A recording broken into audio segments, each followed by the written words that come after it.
Karen with CK Customs PA. I'm also an admin on a Facebook group, Cricut Help Desk Unofficial. If you came here looking to learn the differences in your equipment for pressing heat transfer vinyl, then you came to the right place.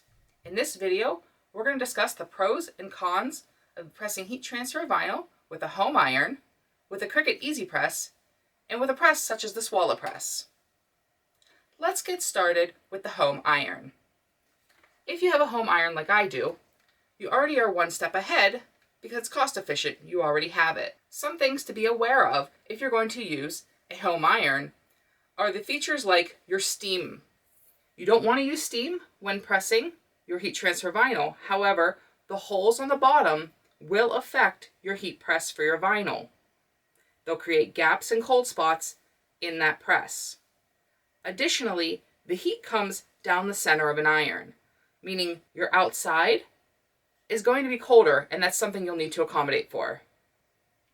Additionally, when you're pressing with a home iron, it's going to be up to you to apply the appropriate amount of pressure. Make sure to check your heat transfer vinyl to see what type of pressure it calls for. Next, we'll look at a Cricut Easy Press.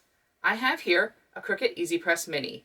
They do come in larger sizes, and what's great about them is you're going to get a solid surface of heat, consistent temperature on all sides of the press.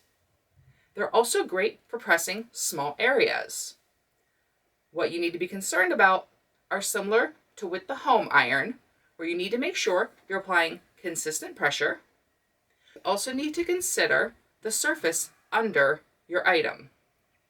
You don't want to use any surface that's going to have any flux, such as a folding table, or any that will absorb the heat, such as ceramic or stone tile. Next, we'll look at the heat press, such as the Swallow Press. What's great about the Swallow Press is you'll get a consistent temperature throughout the entire surface.